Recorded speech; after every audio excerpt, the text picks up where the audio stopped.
Halo farmers, kembali lagi bersama saya Meli. Tepat di belakang saya adalah salah satu farm broiler atau yang kita kenal dengan ayam pedaging. Nah, farmers mungkin merupakan salah satu penikmat ayam goreng atau bahkan pecinta ayam goreng. Tapi apakah tahu bagaimana proses pemeliharaannya?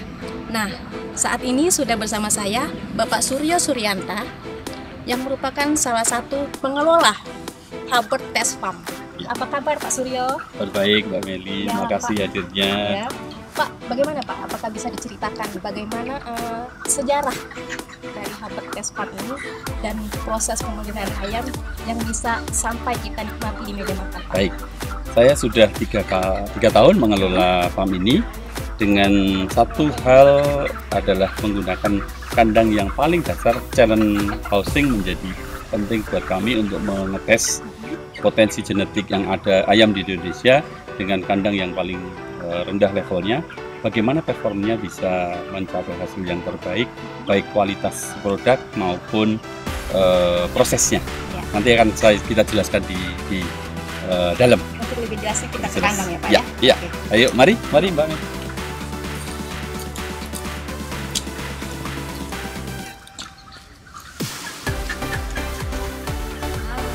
Nah, ini ayam umur 35 hari.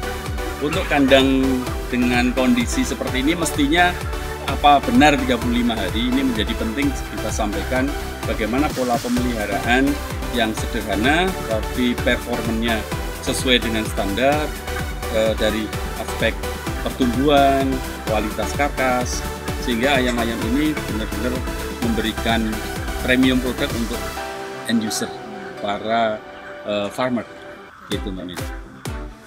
Berarti ini umur 35 hari sudah siap panen ya Pak? Betul, hari ini mau panen. Betul.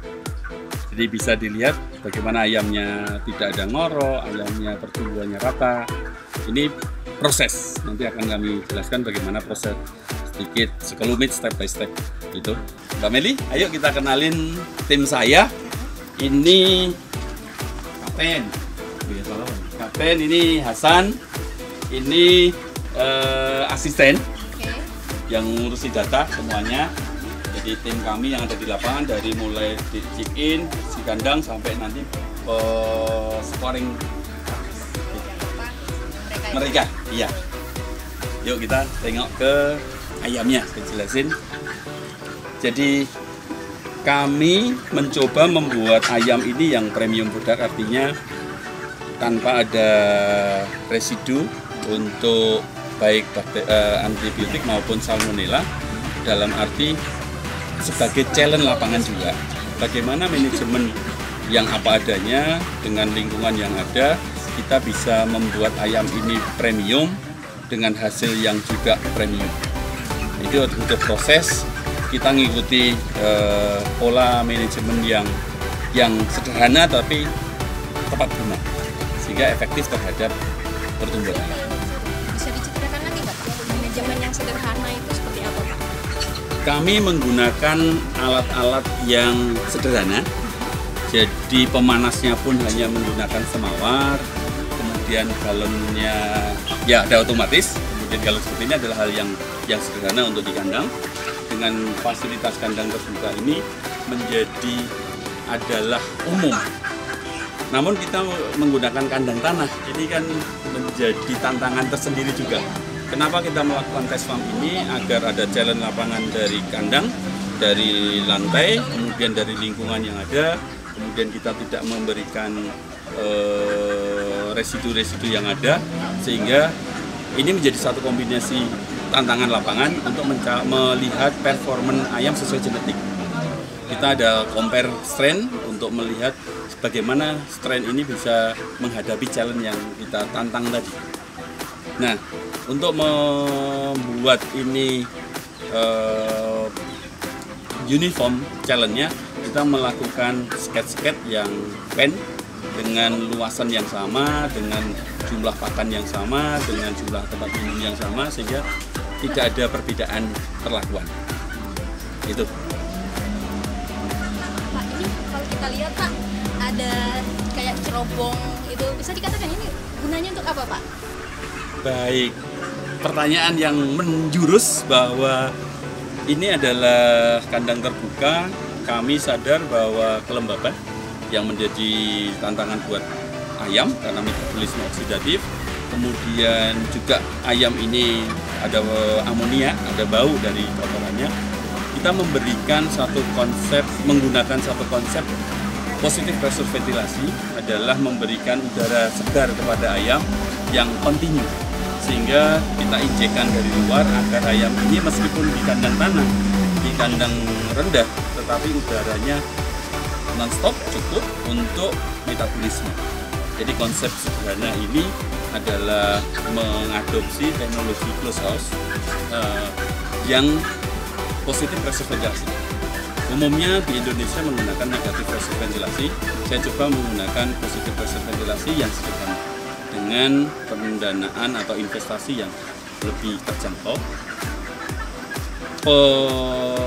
Pelaksanaan aplikasinya juga lebih sederhana. Nanti kita lihat di depan untuk bagaimana settingnya.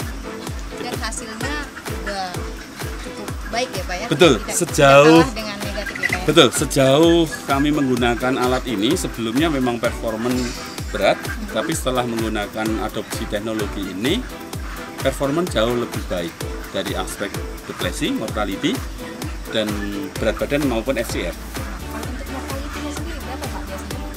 Kalau normal tanpa menggunakan ini bisa di atas 10% dengan kondisi sampai umur 30-35 hari. Nah, dengan menggunakan sentuhan ini bisa turun 50%, ya 5-6%. Gitu. Untuk hari ini estimasi kita dari data harian kurang lebih 5%. Nah, ini kan hari ini akan panen ya Pak ya? Ya. Kalau boleh tahu akan berapa banyak Pak? Per ekor ya, Pak, jumlahnya? Ini kapasitas untuk 7.200 hektar. Iya. Bobot badan Sekarang kurang lebih ke 2 kilo. 2 kilo. emang standarnya seperti itu ya Pak ya? Betul. 21 dengan kondisi yang ada. Ya biasanya kan kalau kandang ayam itu kan identiknya dengan lalat ya Pak ya. Betul. Nah ini saya lihat nggak ada dan baunya juga nggak tercium gitu. Biasanya saya nggak betah nih Pak ya. Ini bisa ceritakan nih Pak, apa nih Pak?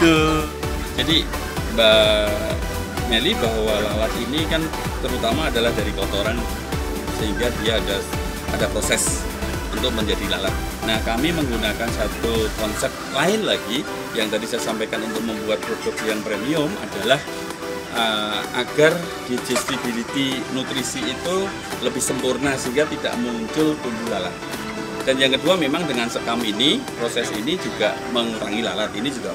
Tetapi kombinasi dengan yang kami lakukan menjadi bau juga menjadi kurang.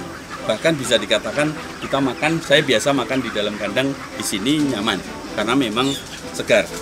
Yang kedua karena juga ada ventilator injeksi ini, udara baunya juga menjadi lebih netral karena akan menjadi kondisi kandang segar. Ini yang menjadi 2 poin yang penting. Bagaimana handle lalat juga tidak ada sehingga terhadap lingkungan juga kami tidak akan menjadi problem.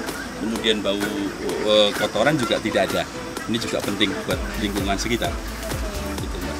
Ini kan nanti siap panen dan akan kosong kandang ya Pak ya? Betul. Nah itu untuk berapa lama Pak? Dan apa Pak teknisnya nanti untuk mau check in lagi itu apa yang dilakukan Pak? Kita biasa 2 minggu untuk kosong kandang, 1 minggu adalah untuk pembersihan sampai bersih, kemudian 1 minggu adalah sudah bersih di istirahat kandang. Dalam posisi itu, ini menjadi poin penting untuk istirahat kandang dalam posisi yang bersih. Pertama, bahwa ini semua peralatan yang kotor, semua yang kotor bersih, kemudian diistirahatkan, kemudian nanti masuk peralatan yang sudah bersih, mulai masuk lagi. Nah, kita memiliki treatment yang khusus tanpa menggunakan obat-obat yang membunuh karena kita menggunakan konsep keseimbangan lingkungan. Jadi kita cukup dengan cuci dengan sabun, kemudian diberikan menggunakan bahan-bahan yang tidak membunuh sehingga membuat kondisi ini ekosistem balen. Itu yang kami lakukan. Nah Pak Suryo, yang terpenting selama ini kan kita tahu banyak ibu-ibu bahkan yang sudah tua atau mungkin remaja juga yang takut makan ayam Pak. Katanya disuntik hormon, ada yang lelaki yang bisa jadi wanita-wanitaan. Iya, Itu iya. bagaimana tuh Pak?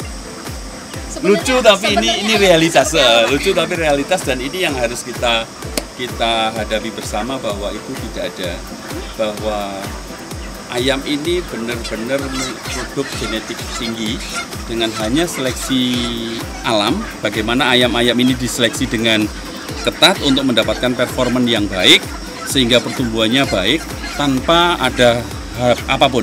Jadi benar-benar murni pertumbuhan alamiah tanpa menggunakan hormon. Kalau toh dengan hormon itu harganya juga tidak terjangkau dengan harga ayam. Karena kita mau bagaimana menyediakan bibit ayam, sumber bahan pangan daging ayam ini murah dengan kualitas yang sangat baik. Artinya tidak ada residu antibiotik, tidak ada residu bakteri salmonella khususnya. Nah, ini murni adalah alamiah dan ini nyata. Jadi tidak perlu khawatir lagi, dan perlu kita juga sampaikan bahwa ini ayam-ayam juga tidak ada alergi. Di samping ada isu hormon juga ada alergi. Kalau ayam-ayam ini premium, artinya tidak ada residu, mestinya tidak akan ada alergi. Inilah yang harus kita buat sehingga Bapak Ibu atau yang pecinta ayam goreng, ayam bakar ini enak dan memang menyehatkan. Ini jangan takut makan ayam ya Pak ya. Betul. Nah farmers, tadi kita sudah mendengarkan penjelasan dari Bapak Suryo mengenai tata cara pemeliharaan ayam.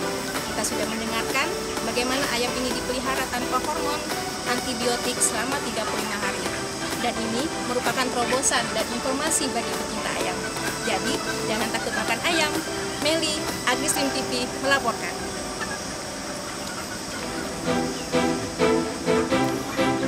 Nih ayamnya gurih.